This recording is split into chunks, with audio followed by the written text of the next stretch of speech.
You're listening to the Wrigleyville Nation podcast. Season ticket holders and lifelong fans with neighborhood ties discuss Cubs news and neighborhood happenings. Here's your hosts, Jeremy and Pat.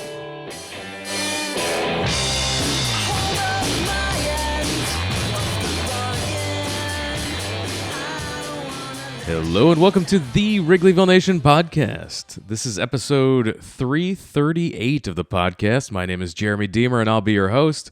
And I'm joined as always by my co-host. He's my cousin and he's high atop Wrigleyville tonight. How's it going, Pat? It's going well, Jeremy. It's a little chilly, but otherwise it's great. It's freezing cold, which means it's time for the baseball season to begin.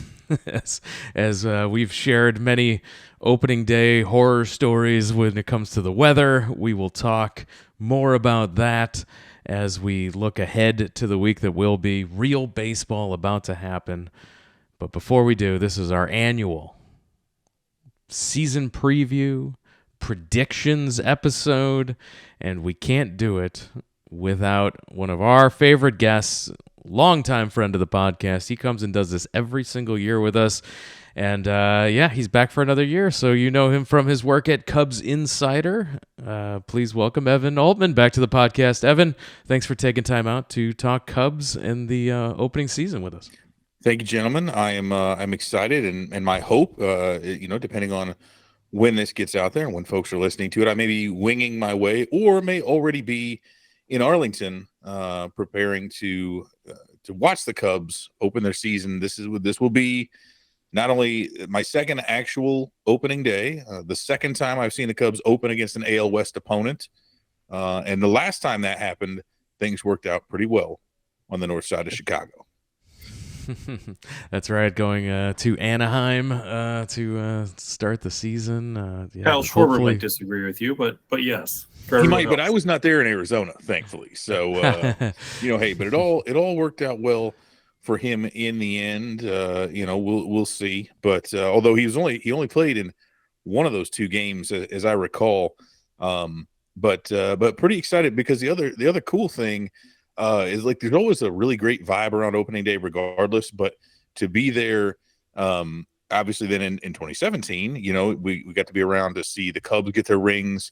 Now I get to see the Rangers get their rings, but I know there's a lot of Cubs fans that are heading down there, but just in general, like the vibe around the park with it being opening day, with it being the Rangers celebration of the World Series and everything, should be a little bit of extra nuance to that, because really, when we're out there in Anaheim, like, there were a lot of Cubs fans there. I would say it was close to 50-50. The Cubs fans were at least louder because Anaheim had really nothing going for them at the time. It wasn't like there was anything exciting about the Angels. So this will be kind of cool to see that from a different side. So really excited about that, getting to hang out there for the weekend. So that sounds really fun. And whenever the World Series champion is getting their rings and having the celebration and coming, enjoying the hangover of a World Series, that's a great time to play that team. So hopefully the Cubs are able to take at least one or two in Texas.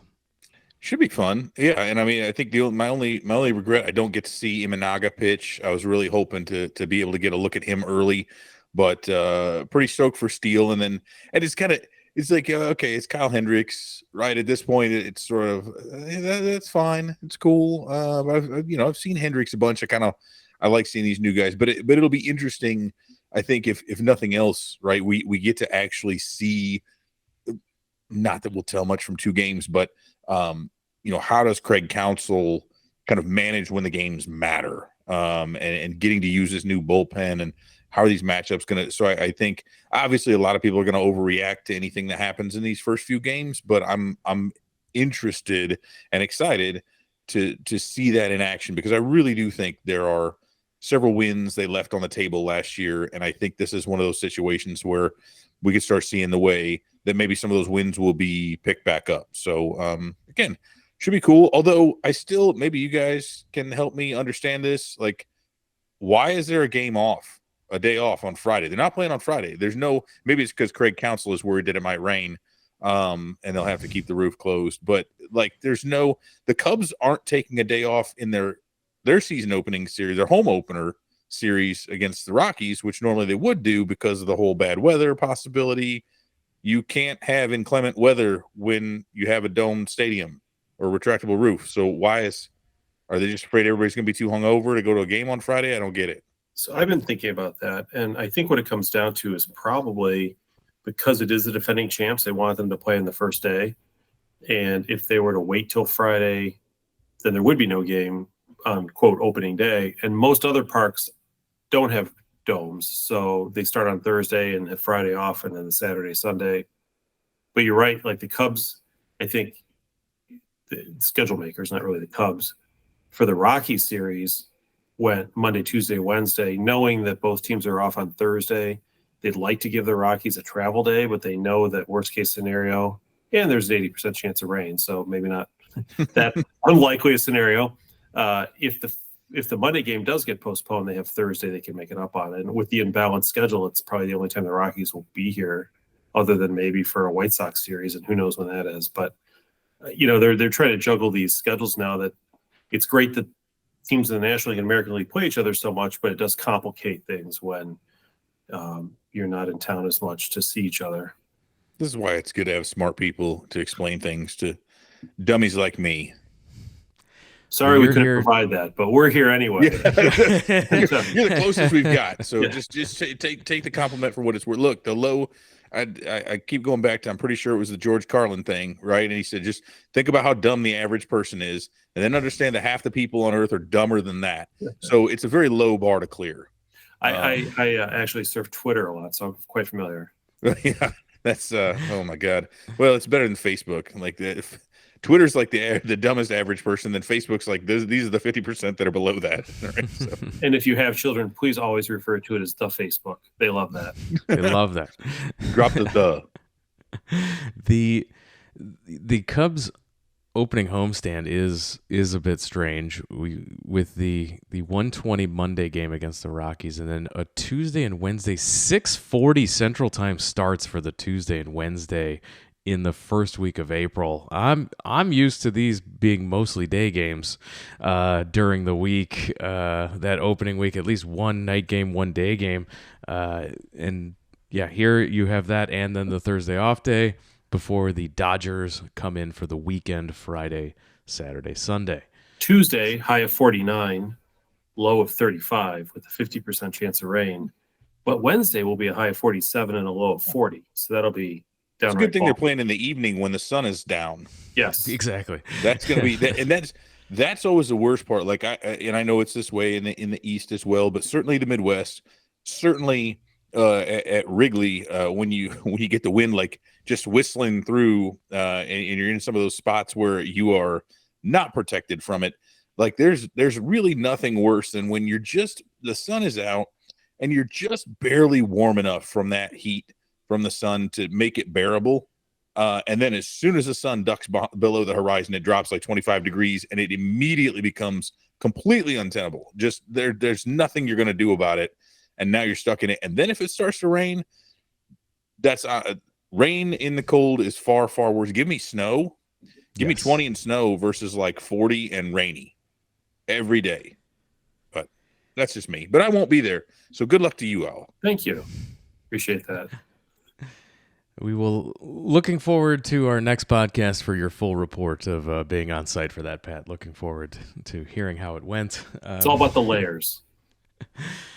Let's talk a little bit about what we'll see on the field as the Cubs season begins. They finalized some roster moves with Nick Madrigal and Miles Mastrobuoni both on the bench here. Luke Little made the team, and Jose Cuas getting the final bullpen spots. Alexander Canario and Hayden Wesneski option to AAA.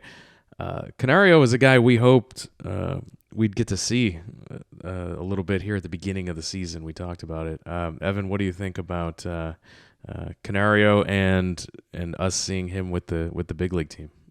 Yeah, I mean, I don't hate the decision to start him in AAA. Hopefully, let him get off to a hot start. I think with Tauchman making it as essentially the fourth outfielder, And really with Garrett Cooper being able to play out there, I was, part of me says, boy, I'd rather have this kid on the team because of what he can bring. But at the same time, if those spots are going to be limited, I mean, the three primary outfielders are locked in there, right? And so if the opportunities for him are going to be limited, and that's certainly what the case seems to be, and there's no need, he's got options. You don't have to have him up on the roster.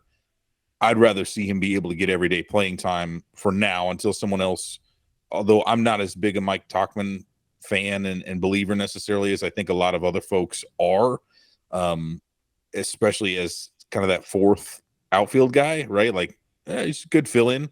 But again, if that's what he's going to be, a fill-in, occasional, maybe DH once in a while against the right-handed pitchers, fill in center field as needed, maybe left if Happ needs a break for the hammy.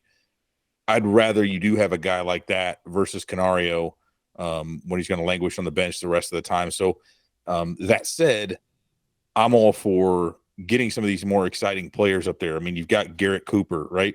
Cool. I think he's a good fit for the roster. So like on paper, objectively speaking, I think it makes sense. Although I'd still rather, right? I'm a big Matt Mervis stan. I'd rather see Mervis up there. Somebody who's got a higher ceiling. The floor is maybe a little bit lower, but the ceiling's higher. So with Tauchman and Cooper, you're looking at like, again, low ceiling, high floor guys, which every roster needs. But I don't know that the Cubs, I think if the Cubs were maybe in a different position or in a different division, it would make sense to try to shoot for those higher ceilings as it is. And I will not give away my prediction at this point. But I think they know very well that it's not like they've got to shoot for 95 wins to get this division. And so I think with Counsell there at the helm, they are setting up this roster to be more of that even keel. Like I think the delta between wins and losses for them is much lower than what it's been the last couple of years. Yeah, I think the Canario is really the victim of Ian Happ's health. In this case, is good health.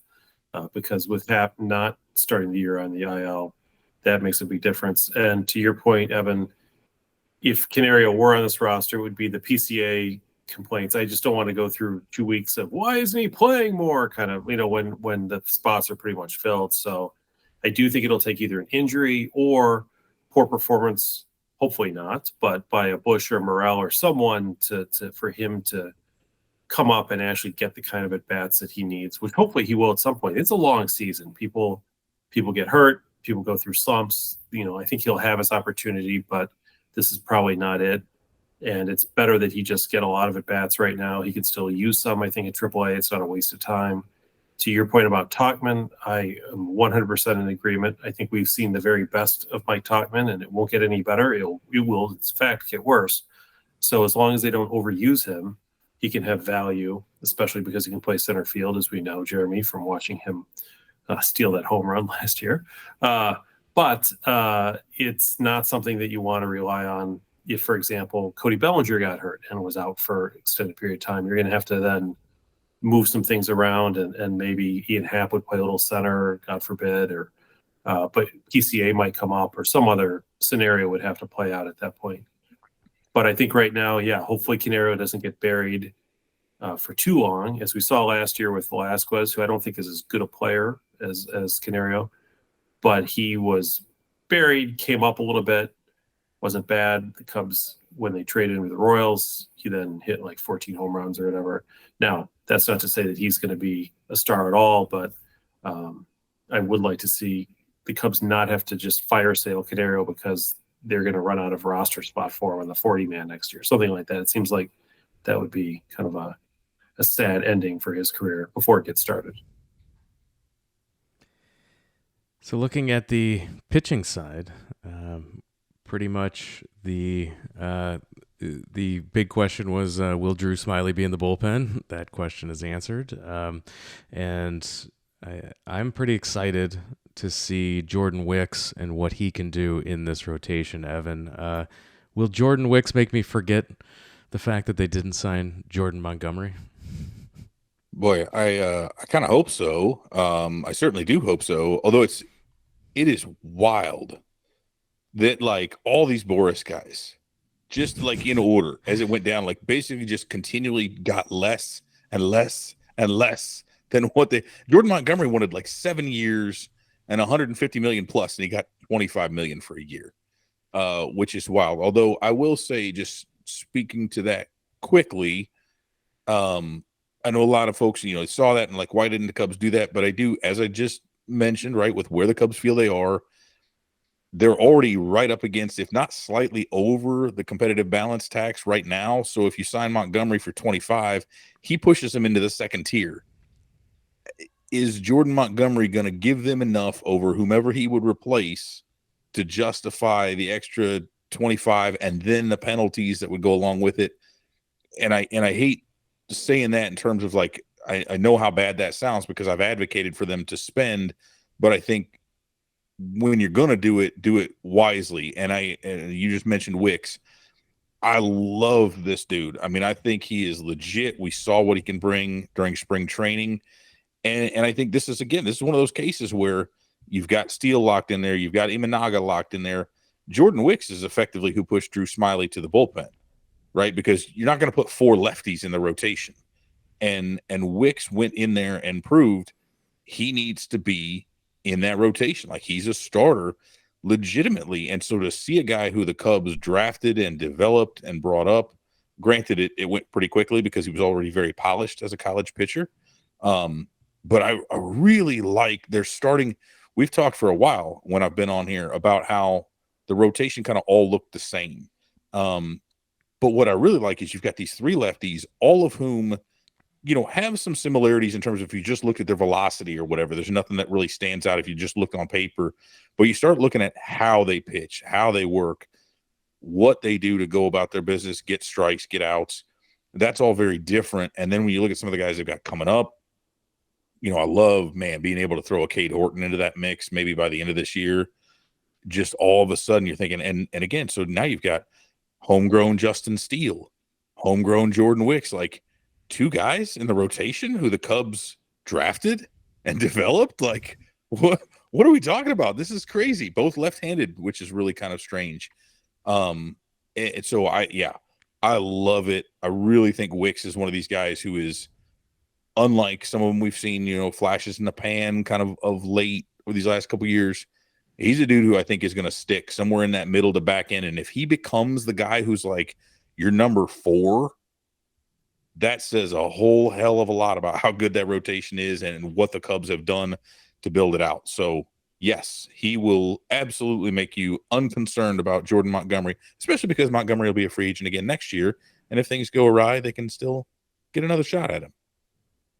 So I'll take the counterpoint, which is I think it's criminal and basically malpractice for the Cubs not to sign Jordan Montgomery, especially if you said, well, it's going to be 6 years and $150 million. Okay, I can see arguments for why you wouldn't want to sign him if you're hoping that Wicks and Horton and others are going to come up and do well. But when your starting rotation is going to have an Assad and a Wicks and an Imanaga, 3 guys who combined have, limited starts in their career. And then on the other flip side, you've got Kyle Hendricks, who is sort of at the end of his career. And then hopefully Justin Steele's leg is still made of steel because he took a real shot off of it. That was the moment where I thought, that's exactly what would crush the Cubs. The Cubs are going to win this division unless things go terribly wrong. And one way they can go terribly wrong is through lack of pitching depth. And I think the desire not to go to the second, to the second level of the salary, whatever tax, whatever you want to call it, certainly something the Cubs could afford. As we saw today, the Cubs are now valued at over $5 billion with a B dollars for having paid $900 million 12 years ago. That's not a bad return on investment. Solid investment. Sure is. I just want to, for the record, the $900 million I invested into my pillow has not quintupled in value. Yeah. Well, the $900 million I invested in season tickets in the last 30 years has paid off sporadically. But moreover, I think that we saw last year, and it's funny because last year the Cubs probably would have made the playoffs, but for their desire to stay under that cap, and as a result, missed the playoffs by a game. And it inured to the benefit of the Diamondbacks, who never would have been in the World Series and probably would have been the team that didn't make the playoffs, and they would have been in the situation the Cubs are this year, which brings me back to the old Theo Epstein comment about how every season is precious. And any chance you have to make the playoffs, you got to go for it. And I worry that the Cubs are trying to cut it too narrow and too thin. And again, if at the beginning of the offseason you told me the Cubs weren't going to get Snell or Montgomery, I would have been disappointed. But if you told me they were going to go for 150 or 200 million, I could have perhaps probably justified in my own mind the layout of money. Wouldn't it be worth it long term? But these little pillow contracts like this, I mean, this is exactly what the Cubs, I think, should be doing right now. And I think it's a shame that they're not. I just saw on Fangraphs today, the Cubs are projected, the final projections on Fangraphs have the Cubs at 82 wins, missing the playoffs completely, finishing second to the Cardinals. Now, I hope that's wrong.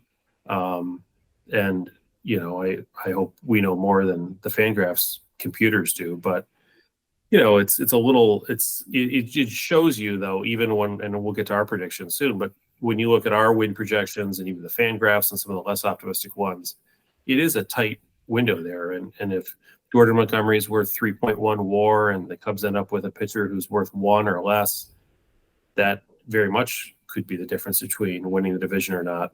I thought the most instructive part of the Fangraphs analysis was that they have the Cardinals beating out the Cubs, and we can argue all day long about how the Cubs are better than the Cardinals.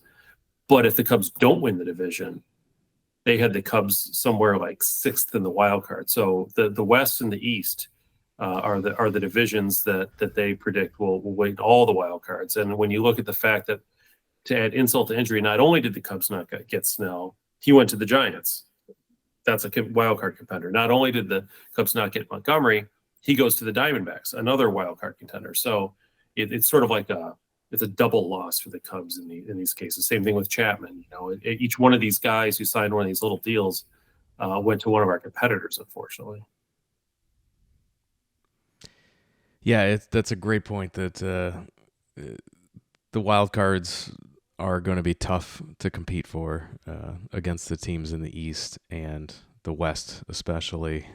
So, yeah, winning the division is crucial. And I think, to Evan's point earlier, the Cubs are just hoping that Craig Counsell alone is 9 games.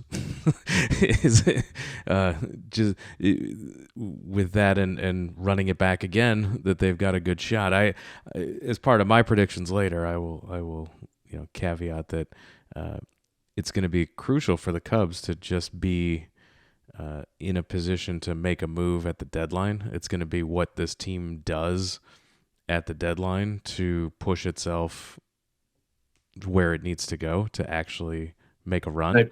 I feel like any move they make at the deadline will put them over the salary tax too. So that's the other 100%. So if they're not doing it now to do it later, okay. If they're not doing it now and not going to do it later, or going to do something minimal that's picking around the edges and isn't going to push them over the top, I think that's when there'll be a new level of disappointment and to your word, malpractice, if they don't make a push for it this year. The final point on that too, and Evan, you were it was before you came on. Jeremy and I were just discussing a graph chart we saw that showed that the Cubs have the 3rd most returning at bats and innings pitched of any team in baseball this year.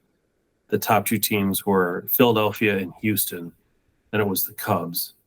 And I was surprised at just how high a percentage of returning at bats. The same players. If you take all the at bats from last year, who's still on the team, and innings pitched. Now, I hope the Cubs will do better with those at bats and those innings, especially with some of the younger players offensively. But the Cubs are really bringing out a lot of the same people they had last year and expecting different results. And I think that's where maybe Counsell comes in too. You could, the Cubs Pythagorean theorem last year suggested they would win far more games than they did. So maybe Counsell, even with similar talent, can be. Can you imagine, like, even 4 more wins? What a difference that would have made from last year, in last year's team in terms of playoff seeding. So they may be banking on that too. And that's one of those intangibles that's really hard to to predict, and I think that's probably something the computers might miss because I don't think they're designed or equipped to do that. So knock on wood. Yeah, we'll see. And I mean, I I've been saying, and this is not based on anything inside. I'm not sitting there and looking at their budget numbers. Clearly, Crane Kenny did not share that with me earlier where they're at. But I've kind of felt all along that they did not view the first level of tax penalties as prohibitive, as evidenced by the fact that they're, again, right up again. If you look at Fangraphs on the roster resource, I think it shows them just a little bit over that. I do think they view the second tier as, I don't know how, if it's completely a concrete wall, but I think somewhat prohibitive. And so that's where I feel like they're careful about those moves. But by the time you get to the midpoint of the season and a little bit after, now you're talking about prorated salaries, that sort of thing. They can make an impact move or two and still get there. And I think what we've always seen is, assuming Jed Hoyer operates similarly to what Epstein did, that they always leave $5 to $10 million in the budget to make those mid-season moves. And so if we assume that and say it's 10, that puts them midway between the two bonus tiers, with a little bit of wiggle room. So I do think there's some room there. And again, I think they could win this division without a move at the deadline. But if we look at what, they made the move for Candelario last year, almost got them to where they needed to be. But I think they'll be willing to pull the trigger on somebody this time as well, at least one, right, depending on what the needs are. So that could be interesting. By the way, Jeremy, speaking of the pitching, I forgot to mention, I was saddened to see that Carl Edwards Jr. Did not make the final roster. I was kind of pulling for him. I remember sitting in Cleveland one Wednesday night and kind of a rainy day, much warmer than now, but still rainy, thinking, I'm really glad that he's on the team right now pitching until they took him out because he gave a couple hits. But he did get 2 of the final 3 outs of the World Series. So I always will have a soft spot for Carl. Yes, did not make the team. But we've got a handle on the roster. We've got a handle on the season. I think it's time for us to get into some predictions here, Pat. All right. Well, I have several of them for us. Let's see if you guys can do better than me this time. Here we go. First question. I'll start with you, Jeremy. Seiya Suzuki, home runs, over or under 20.5? That is an under for me. I believe it'll be near 20, but just 20 or under for sure. Evan? I'm going to smash the over. I would actually tease that thing all the way up to a 30.5 and still take the over. Wow, really? He's going. Wow. Seiya Suzuki's going ham. He's going ham this year, boys. You heard it here first. If you've seen any of my fantasy baseball teams, you'll see that he's prominently featured on all of them, and I rarely do that with Cubs. But I'm bullish on Suzuki this year. I'm with you, Evan. I think the second half, the August, September, was no fluke. I think he's figured some stuff out, and I'm going to take the over. I don't know if I would tease it to over 30.5. I'm more conservative. I just give me my money at 24.5. How about that? I'd do that, but 20.5 for sure. I will log that in. Now we have a Dansby Swanson home runs, over under 22.5. I will take the under on that one. Yeah, I'm going to take the under as well. As am I. These home run ones are somewhat instructive because I think more than just the total home runs, it's sort of indicative of what you're going to see scoring wise from the team. So I've got a couple more on the home runs. The next one being this guy named Cody Bellinger. His over under for home runs is 23.5. So really what you're doing is you're betting on his health, right? Because if he's healthy, right, you figure he hits that. Even with his 70-mile-an-hour exit velocity, he'll still get the home runs, right? But will he stay healthy enough to do that, Jeremy? Absolutely. Yeah, I think this is a real prove-it year for Bellinger. I think he's going to come back and want to show that that the numbers aren't his decline is not imminent, and he's going to have a great season. Yeah, I'll take the over there as well, and I think we will see from him I think, I mean, I know for sure. I mean, he had a focus on the two-strike approach. A lot of his home runs were, for lack of a better term, to be kind of trite, right? They were happy accidents in a way, because he wasn't always swinging for those. But I do think we'll see him be a little bit more aggressive. Yeah, taking the over all day. I consider this his Dexter Fowler year, right? That second year that he comes back and has a great season. So I too will take the over. Last one on the home runs. Christopher Morel, 26.5. Evan, what do you say? This is the closest one for me, but I do think, again, over with more regular at bats. I really do think they've got the idea that his bat needs to be in the lineup one way or the other, and I do think he's going to see a bigger number of plate appearances than what we've seen from him in the past. And with that, I mean, the one thing we know he can do is hit monster home runs. So yes, I think he gets enough plate appearances to get there. Jeremy, do you foresee 27 monster home runs or 26 and fewer? I am taking the over. This is where I'm smashing the over. I think Evan's spot on that he's gonna get the at bats, and between DH and third, hopefully if he sticks there, then he'll have the flexibility to be in the lineup as much as possible, and I think we're gonna see a lot of him, and he can, we'll see how Council manages the streakiness of a guy like Morel, and I think that he'll be handled in the best way possible. So I think that he's got a great opportunity to smash that. You just hit on the 2 points I was going to make. I'm taking the over as well, primarily because I think Council will utilize him better than Ross did and more effectively. And part of that will be the streakiness, because if Morel, and this will be sort of a sign of maturity, I think, as an offensive player, if he can cut down on some of the bad streaks, the low, I mean, everybody has hot streaks, although his are really hot. But if he can, the ice cold months that he's had, and he's had a couple of them in the last year and a half, where he really, looks like Eric Hosmer up there. If he can cut down on that and take a month-long slump and turn it into 2 weeks or 2.5 weeks even, and he's so good when he's hot that he can make up for that and do quite well. And his maturity as a hitter and his progress as a hitter will, I think, speak volumes about the Cubs' future next year and beyond, because they do need some of these guys, like Evan was talking about with Canario. At some point, somebody's got to step up, one of these younger players, because we might not have Bellinger next year. These guys are going to stick around forever, and we do need the young players to hit and to be successful. And it's been, despite our many false starts and hopes, we haven't had a whole lot of young players who have come to the majors and done really well. He's one of them, and I think this is a big year for him. So, all right, moving over slightly, Nico Hoerner. By the way, we all predicted Nico Hoerner would lead the team in steals last year, and we were all overwhelmingly correct.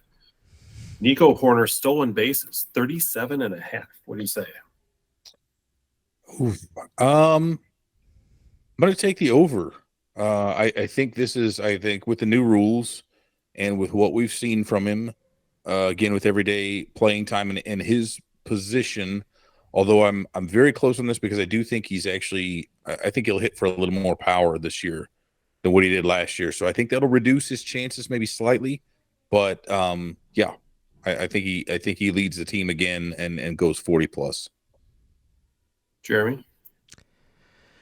I'm gonna take the under, but with a positive spin. The bases are gonna be too crowded for him to be stealing bases. Oh, so the old Dusty Baker problem, right? That's right. Only the bases weren't clogged up. I'm going to take the under as well. 37.5. That's a lot. 38's a lot of stolen bases. I hope he does get there, because if he does, that's a really good sign. I'm also a little worried about Nico as compared to, as bullish as I am on Seiya Suzuki and Christopher Morel. I saw some things, and if you look at some of the underlying numbers for Hoerner, he's really got to have a really high average pretty much to be successful, because his power so far, unless Evan's right that it goes up significantly, his power's poor, low, and he doesn't walk a lot. And so, I could see a scenario where he loses some playing time to other players, maybe even, this is going to sound crazy, maybe even a Christopher Morel at second base. You never know. But his defense and his glove are good enough that I think he'll end up, still getting significant innings, but I'm hoping that the bat is true this year. And if it is, the stolen bases are a real possibility unless the bases are very clogged. We'll see. But I think the safe play is under. So that's what I'm doing. Now we get to wins. We're going to do some old school categories and a couple new school. So the old school category is wins. Justin Steele, 14.5. What do you say, Jeremy? I'm going to go with the under on that. I don't. I'm one of the folks that is concerned about how Steele comes back after a career year. How does he perform? So we'll see how the Cubs do overall as a team. So Right. I'm gonna say under on that. I don't think anyone's gonna have 15 wins plus. Wins is a nebulous category, as we've seen over the course of time. We've seen some guys win 15 games who had ERAs of 4.70, and we've seen guys with under 15 wins who had ERAs like the Prior Woods of the world with ERAs in the 230s. So it can be tricky. Evan, what do you say about Justin Steele? Yeah, I'm going to take the under as well. Even if he's able to go out there and make 30 plus starts, I mean, you talk about having to win half of those. You talked about the leg, taking the comebacker. I just feel like there's going to be several games in which he doesn't even qualify for the win, whether that's because he doesn't pitch enough innings, maybe he leaves and it's 2-2, something like that. So I'm going to go ahead and take the under. Justin told me that you should take the over. I'm not going to. I'm taking the under because he said the bullpen will be better and they won't blow as many games for him. We'll see if he's right or not on that one. But I, too, am taking the under. I will say that last year we all were bullish on Justin Steele given the lower expectations he faced, and we're all right. I think we all, although it wasn't one of the official categories, I think we were all sort of thinking Cy Young runner-up kind of thing last year. I got that vibe. I think we were all, yeah. It was unspoken. Unanimous on this podcast. Yeah. Didn't really have to be said, I think, right? All right, one more on wins. Imanaga, 9.5. I'm going over, even if it's only 10. I like what I've seen from him. I think he's going to make enough starts to get there. Probably around a 500-ish record, right? If we're staying with the old school, but give me 10 or 11. I think 10 and 11's right. I'll do that as well. I think I am also going to take the over. I just am always reminded of the fact that Tyler Chatwood once won 12 games, so 10 doesn't seem like that many. All right, Imanaga strikeouts, 148.5. Ooh. He has 0 so far in his MLB career. That is true. I think, let's see, if he makes I think he gets 150 innings at least, and I think he averages more than a strikeout an inning, so I will take the over. All right, Jeremy? Yeah, I'm going to take the over as well. I think there'll be a lot of strikeouts early, too, because the book's not out on him yet. So I think a lot of guys are not going to know what's coming, and I think he's going to have an opportunity to get a lot of strikeouts early. I, too, am taking the over. Sadly, we're all in agreement here on these things. See if the next one we might get some disagreement. We've got Justin Steele over under 168.5. Last year, he had 176 in 173 innings, just for context. Yeah, that's an under for me again. I'm not as bullish on Steele as I was last year. I'm always skeptical on the guys coming off a career year. You rarely hear about how they came back and matched or exceeded their career year the following season. So I'm gonna go in the opposite direction, because I think we have seen someone who last year was a career year, but so was the year prior in terms of innings pitched. He went from, what was it, 119 or something like that, and then the 173 or whatever. So I mean, he's made big jumps. I do think we see him, even if the performance is a little bit down, I think we see him surpass the totals in terms of starts, innings, strikeouts. So give me the over. Yeah, he is averaging over a strikeout an inning every year he's played in the majors. And you're right, Evan. His innings have gone from 57 to 119 to 176 or whatever they were. So I think that's a valid point. I'm going to go under because I see like maybe missing a couple starts and being on the IL, and that might affect his innings. It would be nice, frankly, if he could pitch a little bit deeper into games this year, now that he's got some more innings and time under his belt. But I'm going to play it safe because I'm a chicken, and I'm going to say under. Or, frankly, maybe they take him out after 5 innings a lot because they're up 13-0. Who knows? We'll see. All right. Albert Alzolay saves 23.5. Now, this assumes a lot. 1, that he's the closer. 2, that he closes a significant portion of the year. 3, that the Cubs aren't winning all their games 13-0. So based on all that confluence of factors, what do you say, Jeremy? Pat, first I want to do a quick check on, do we have last year's results on the saves category? We do. I can get that. He was hurt last year, right? So he was really doing well, and then he was so rudely removed from basically the month of September. Let me check real quick here for you. Yeah, because while you do that, I'll 22 say saves last year. 22 saves in 58 games, pitched 64 innings, but again, he did miss significant time. And he wasn't the closer the first 2 months of the season or the last month of the season, but he had 22 saves in between.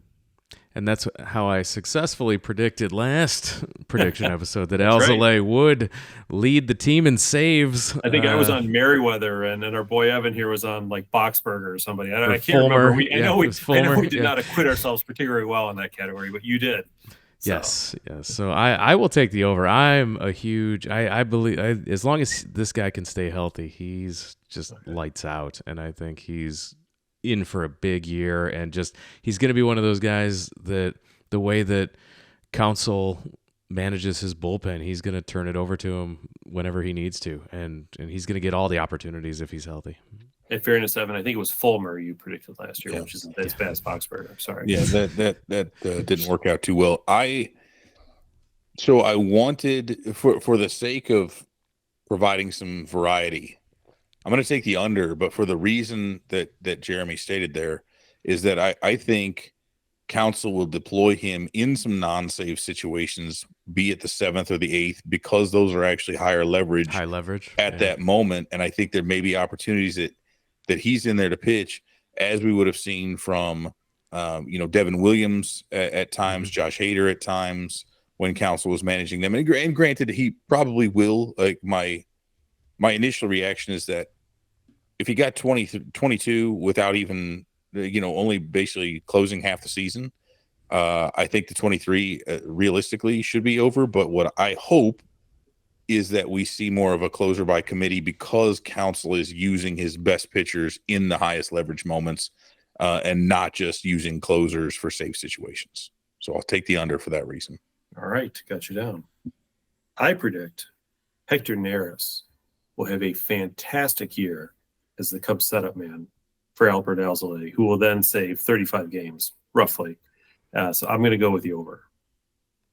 But I can see a scenario where they split saves and where things get moved around a little bit, and Luke Little gets hot, and God only knows what might happen. So yeah, maybe Brown shows up sometime later in the season. Right. As well. Yeah. I mean, it is a good position to be in to think that the Cubs have some potential relief pitchers who would be good enough to force themselves into a save situation, as opposed to the last several years where it's been more of a, if Fulmer pulls a hamstring trying to pick up a bunt, maybe they'll give some save opportunities to Merriweather or to Boxberger or to God knows who.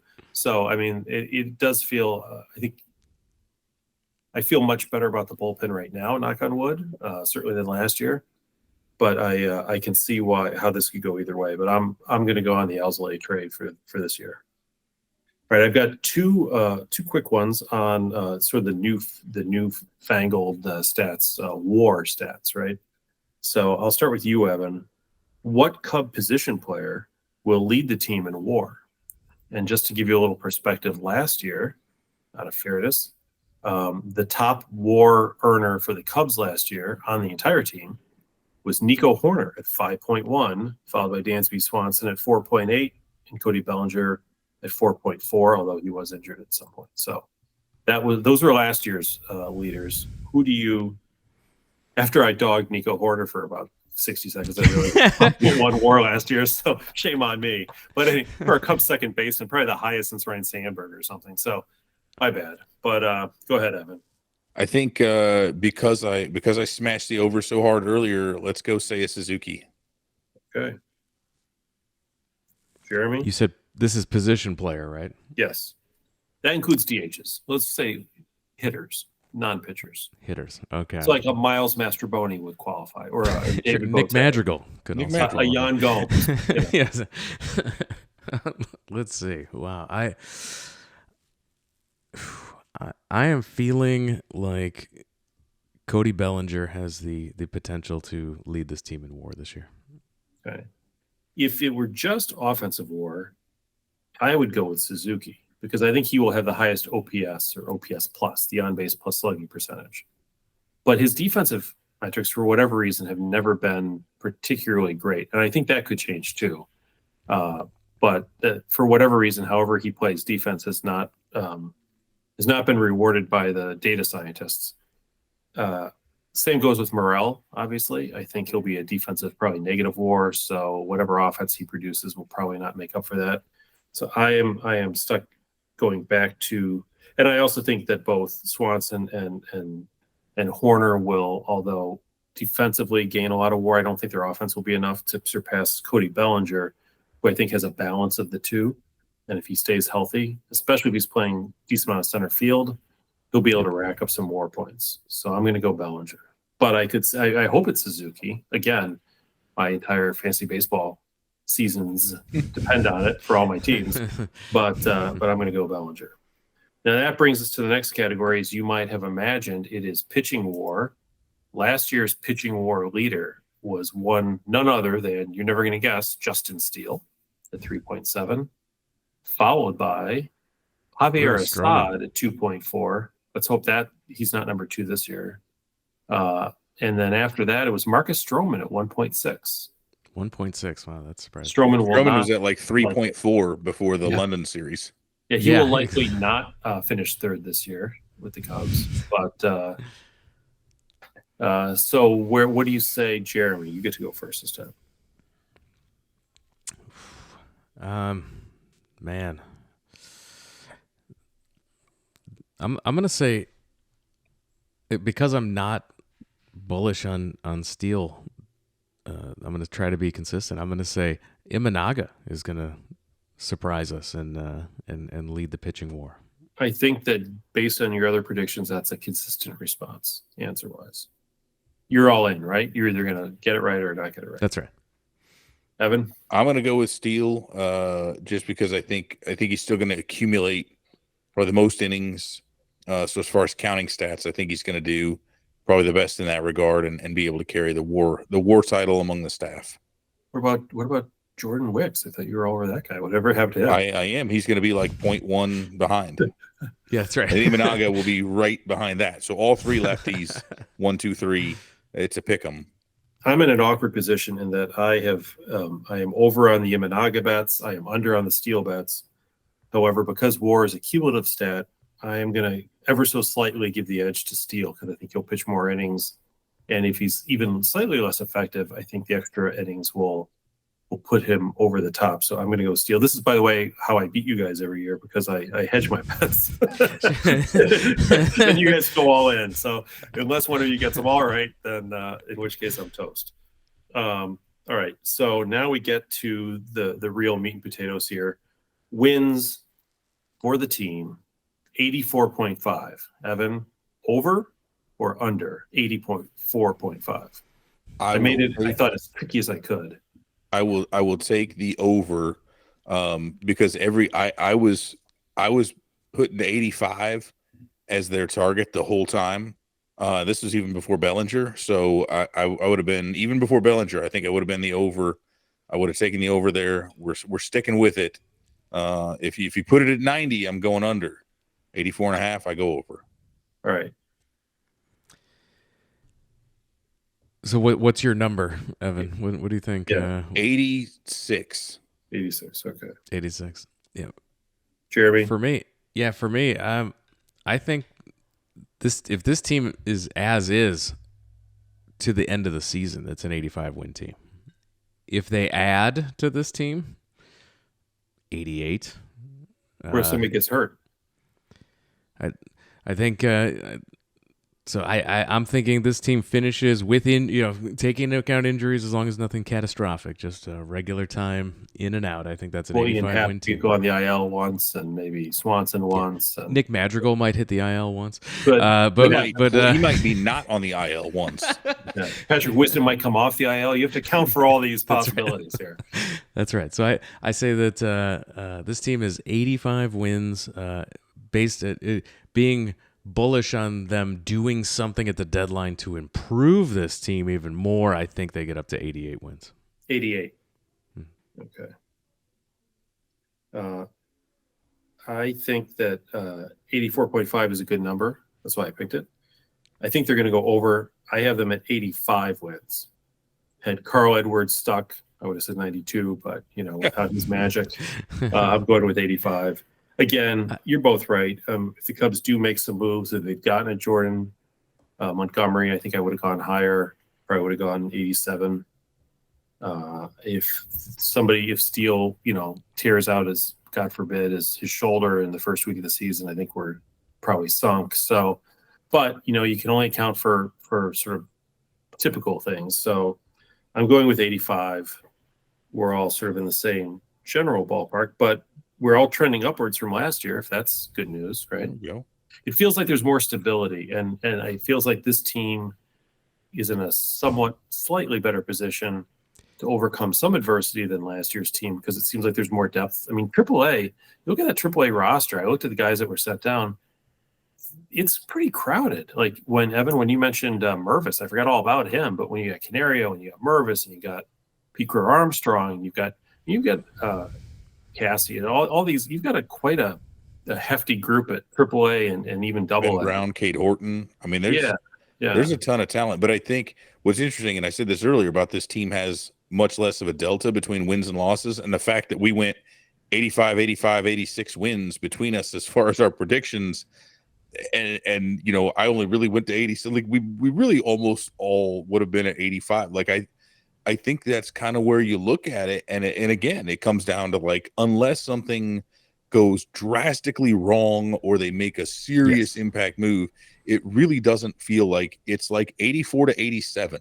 Like that's their number without really trying to do much. And so getting 82, right, with, as you said, this is a team that returns more at-bats and innings than just about anyone else. Now you look at it and say, okay, well, what is it? And I will say, though, around the fringes, if you look at, we talk about Madrigal and Mastroboni being the same guys, but if you look at this opening day roster versus last year's and take like the bottom 5 to 6 guys, it's a pretty significant improvement around the fringes. Mancini, Barnhart, and Hosmer. Are you disparaging there? No, not in the least. I'm disparaging no one. I am simply extolling the virtues of. They're still paying. Yes, all of them still being. The Cubs are still paying 2 of them at least, and then Hosmer's still getting paid by the Red Sox and the Padres, I think. But Smiley's getting paid to be a number 3 starter. So anyway, which is phenomenal. But no, it's kind of funny that we just sit there and you look at it like, oh, this could be better. But I do think that does not account for maybe what counsel can perhaps bring. So that's where I'm interested to see, right? Like, does that have the impact, or is it a matter of, they won 82, their Pythagorean win-loss record should have been much better. So do they reach that, or are there some other things? So I'm fascinated by where this goes. There were 2 full months of the season last year, the beginning of the season, where everybody was scratching their heads about how is Hosmer still playing, and he continued to play. Mancini, we all were kind of bullish on like, hey, this is a pretty good signing, but it didn't work out, and they didn't pull the plug fast enough or accommodate for work around this situation because it just compounded the Hosmer situation even more. And so, yeah, this was 2 months of the season where a lot of games were lost. Wasn't this the same Cubs team? Was it May maybe where they lost? I think it was of their losses. They lost 15 games in a stretch where anytime the Cubs scored less than 2 runs, they lost. No, wait, gave up more than 2 runs, they lost. Anytime the Cubs gave up 2 or more runs, they lost for like 15 games in a row. Yeah, it took Steele and Stroman to shut everybody out. Yeah, that Padres series where Stroman had to literally pitch a 1-hitter, I think, or something, to win 1-0 or something. It was terrible. I would say that also, if this were 3 years ago, when they had the imbalanced schedules where you would play your own division significantly more than the other divisions, whereas now it's just a little bit more, I think that might actually be worth a couple wins for the Cubs, because I do think that this division, while there are a lot, and this is one of those divisions that could really swing a couple different ways because there's so many young players in this division right now. But when I look at the Pirates and I look at the Reds, especially with all the Reds injuries they've had, and I look at the Brewers, their young pitcher, but sort of all the guys they've lost, and then I kind of look at the Cardinals, and it's a contrast and comparisons of a young lineup and then geriatric pitchers. I just look at the rest of the division and I think, maybe not in 2 years, but this year, the Cubs could beat the crap out of some of these teams, and they really should. And I just wish we played them more like we used to. This is one of those years where it's like, I could use a few less Yankee Astro games and a few more Pirate Reds games. But anyway, I digress. Most importantly, are they going to win the division? By they, I mean the Cubs. Because Fangraphs and Zips and everybody says they're not.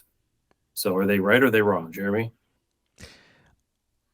The pick is the Cardinals by a lot of these people. Yeah. And to me, the Cardinals, a team that loses Wainwright and Yadier Molina and somehow gets older, cannot win this division. So no, I don't think so. They will have some magic rookie that comes up and we're like, we've never heard of him. He's not on any sheets, and then he's just destroying the Cubs. Victor Scott. We'll lose a couple games that way in frustrating fashion, but I think that the Cubs absolutely win this division. Yeah, I'm struggling to think about how a team that finished 21 games out in a bad division suddenly becomes a favorite after, adding 2 guys who were 36 years old to the rotation. Like, that's wild to me. After losing Jordan Montgomery. Yeah. Right. I don't see where, and your 2 best players got a year older at the corners, right? Like, that's very odd to me. I think bias included, whatever, to me, the Cubs should be the clear favorites on paper. I don't really understand the models very well. So yes, they should and will win the division. The Brewers are going to be annoying because they put out this lineup where you're like, well, I'm not afraid of that team at all. And then they beat the crap out of us for so it does happen in infuriating fashion. Wade every Miley year. Throws like a 2-hit shutout. Yeah, like without Corbin Burns and Woodruff, Brandon Woodruff will say, well, they'll be easy to beat. And then Freddie Peralta will shut us down for 7 innings. And then, Wade Miley will take his turn. And then, that's just their style. They bore you into mediocrity and playing at their level. I will also say yes on winning the division. I do think Sonny Gray is a good pitcher, but I look at the Cardinals, the rest of their staff, and I don't quite see it. I think the Cubs are a better team. The Cardinals do have some good young players, but again, they're going to really have to rely on some of the young players they have, turning it like Jordan Walker and those types. Picking it up another notch. The Lars Nootbaars of the world and all those Nolan Gorman types. I think what's really going to curse them, in addition to their aged pitching, is that I think finally, this is the year where we see Goldschmidt and Arenado just sort of break down and decay. We started to see that in the second half last year with Goldschmidt. He really had a kind of a rough go of it. Arenado just didn't seem quite himself. And, for a third baseman, I mean, I know we had to deal with the whole Roland situation, but you'd think that at 33-ish or whatever, Arenado's, and Goldschmidt, 35, whatever, at some point they've got to start slowing down. And they rely so much on those two guys to be huge impact bats that I think just a little bit of a step down will help us significantly. Last question. Will the Cubs win a National League divisional series? So that means if they do make the playoffs, they may have to play one of those weird wild card things, right? No, I guess they win it because they'd have to win the division. That's the only way they're going to make the playoffs, probably is win the division. If they were to make the wild card, they would have a weird wild card scenario, right? But will they win a divisional series? Now that means either beating like the Braves or the Dodgers or potentially a wild card, I suppose. I'm gonna take the no on that one. I think, and a puncher's chance, right? I mean, we saw that with the Diamondbacks. We've seen it multiple times. I mean, heck, with the Braves when they won, right? I mean, without Acuna. We saw it with the Phillies 2 years ago. Yeah, but my concerns, and we've shared this about Steele so far. We've talked about Imanaga, right? We didn't get into it too much, but coming out of Japan, 6-man rotations. My concern is that by the end of the season, if and when they do make the postseason, I think there's going to be enough of a tax on those pitchers that I just don't know that they're going to have what it takes to get over on some of those big time lineups by the time you get into October. I say no because they do win the division to get in, and they run up against one of these hot wild card teams that had to win 20 of 25 to get in, and in a short series they just get caught against or they play the Dodgers and get massacred, or the Braves. Yeah, or they get stomped by a team like the Dodgers. Let's put it this way: I imagine the Cubs, and by Cubs I mean Cubs management and ownership, would agree with you, because if they did think they had a realistic shot at winning a divisional series, then it would be true malpractice not to go out and get Montgomery, right? Because that would really be short-sighted. But I think they think that the Braves and Dodgers are probably like an iron curtain that they're not going to get past. Now, we saw last year with Arizona, it is possible, especially in a short series. But, for all the times we talk about the exception to the rule, sadly, the rule tends to lead the day. So I think that's the way they're probably thinking about it right now. So we'll see. Maybe. Oh, we know so. Tom Ricketts flat out said, like, we're trying to be like the Diamondbacks were last year. Right. So, look at them. Look what they did. Yeah. Which is the wrong lesson to take from it. They lost the World Series to the team that spent the money in the previous off seasons. I digress. We've done that podcast. We don't need to do it again. As the lowest seeded divisional winner, the Cubs would have to play one of those wild cards first and beat them before playing the other wild card, or before playing the other divisional winner. So, because you've got, that's a tough matchup. It is, right? I mean, even if you do win that one, then you're going to play a team like the Braves or Dodgers who haven't played in a week. That's the tricky part. So, let's say the Cubs win the division and get to play the worst wild card team, and that could be the Phillies, it could be the Diamondbacks, it could be the Giants, so could be the Padres, right? Mm-hmm. So you play one of those teams, you win, and then your reward for that is to turn around and have to play one of the big boys. Tough sledding, as they say. It's sledding, I guess. And I did a right statement. Yeah. So that's what I got. All right. Those are the questions. I will seal this. I will date it. It is 3/27/24. And at the end of the season, we will review. Yeah, if you want to hear how we did last year, right? You got a few days. You got a weird off day on a Friday. You're looking for more Cubs content. Go back into your archives right now, in the feed you're listening to this podcast in right now, go back to episode 333 from December 13th. There, Evan Altman was here, and we broke down and reviewed all of our predictions and saw how we did at the end of the season. Or if you want to mock us, go to episode 304 when we made the predictions. And if you thought we weren't very good at that, you can go to episode 276 for our April of 2022 predictions, April 3rd of 2022. And if you're really a sadist, you can go to episode 243, which is the March 29th of 2021 edition with Evan. So those are the last three prediction shows we've had. This is episodes 243, 276, and 304. And I think with that we're going to call it a podcast. Well, one more thing, Jeremy. Yeah. The series we're doing this year on the 1984 Cubs. Oh, quick note. Yes. So as we mentioned earlier in the off season, this is the 40th anniversary of the great turning point team, the 1984 Cubs, which helped basically change Wrigleyville as a neighborhood and led to a lot of what we now think of as the Cubs and the Wrigleyville experience. That was the first team to finish over 500 since 1972. So it had been a good 12-year stretch. You think the Cubs have had some rough stretches in your lifetime, folks. Imagine that one.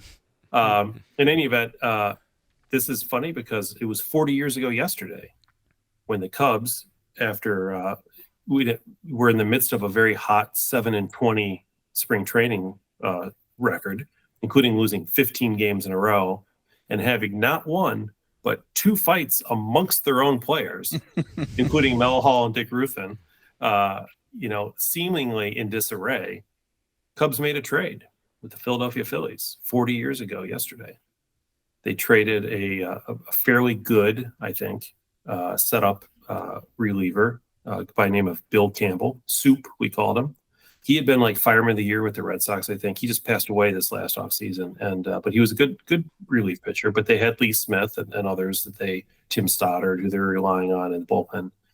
And they traded him to the Philadelphia Phillies in exchange for a couple guys who you may have heard of. One was named Gary Matthews, and the other was Bobby Dernier, who then immediately became the Cubs' left fielder, Gary Matthews, Sarge, and Bobby Dernier became the center fielder and became the first half of what Harry Carey would later dub the Daily Double, with because gambling's always been part of baseball and sports. The Daily Double with Bobby Dernier and Ryan Sandberg at the top of the order. So the Cubs filled 2 of their 8 position spots, believe it or not, on March 26th of the off season. So nothing like waiting till the last minute. There was no Scott Boras or Jordan Montgomery back then, but it did happen that players would be moved late in the game, and that kind of catapulted the Cubs. Little did we know at the time into a fairly competitive team. Even better than listening to episode 333, where we recap our predictions from last season. Even better, in the archives right now, you can go all the way back to episode 9 of the podcast. Episode 9, single digits. That episode 9 we 11 had years ago. It was February 18th, 2014. Okay. We had Bob Dernier on this podcast. And it was a tremendous interview. It's one of the highlights for us, and we might run it again as we sometime this season here as part of the 40th anniversary. I've got some surprise interviews for this year too, with some famous Cubs from the '84 team. I just ran into one yesterday at a local establishment who was happy to come on the podcast. I won't name names, but he did win the Cy Young. Yeah, we're lining up guests. We are going to be talking about, this is going to be a recurring segment all throughout this 40th anniversary of that 1984 team. So yeah, episode 9, Bob Dernier, highly recommend that podcast, and we will have new interviews throughout the season. I'm super looking forward to this, and it's great to take a trip down memory lane. Do you have any memories of that era there, Evan? Slightly. I mean, I remember listening to a lot of that on the radio, watching a lot of WGN, listening to some Van Halen and Steve Yeah. Goodman. So it's and that, but that's I have more. So I was 5, so it's more of the not necessarily moments and specifics, but like the feeling of things. Yes. Just remembering like that. That's what kind of made me understand like the importance of like Ryan Sandberg became my hero. That summer. That was just somebody, and you kept seeing that. So I think just and that was really probably the first year that I can sort of remember more of those specifics. And so, more good timing than anything. And we were already Cubs fans as a family, but that really kind of kicked off when you come into your consciousness with that, right? From a baseball perspective, it kind of planted the seed early for me. And then, hopelessly, despite many attempts to hack that thing out, it's kept growing. So now we're stuck with it. All right. And with that, we are going to call it a podcast. The season is upon us. Cubs baseball is happening. This is super exciting. We're doing it for another season. For the 10th time, we are kicking off a Cubs season. So very excited for this. Looking forward to a promising, fun Cubs baseball season. And Evan, please remind our listeners all the places that they can find your work on the internet. Absolutely. So check out CubsInsider.com.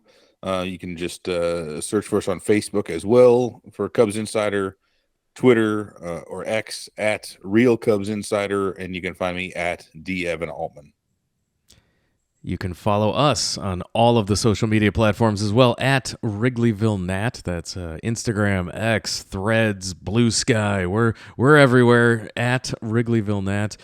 Facebook.com/Wrigleyville Nation as well. And of course, WrigleyvilleNation.com is the website that has all of the links, all of the ways to subscribe to the podcast, the back catalog that we've been talking about this whole podcast, and also a link to the Patreon, patreon.com/Wrigleyville Nation. That is where our supporters, the patrons over there, are helping to keep us be ad-free for another season. We are scheduled currently to be ad-free because of your support.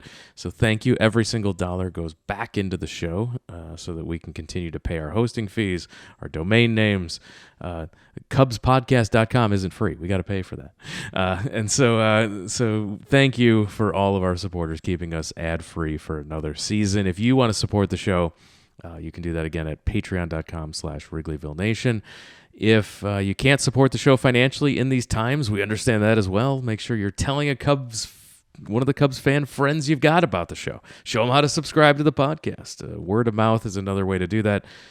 And, of course, another free way to support the podcast is to go to our YouTube channel where the video version of this podcast is now up and live. We kicked that off here starting in spring training, so you can support us by subscribing. Even if you consume your podcast through audio only, head on over, search for Wrigleyville Nation Podcast over on YouTube. Give us the like, subscribe, all that stuff. Helps us work the algorithm so other Cub fans can find the show. And with that, we're now going to call it a show. Pat, thank you for joining us. Thank you, Jeremy. Thanks again, everyone, for listening, and we'll talk to you again next time.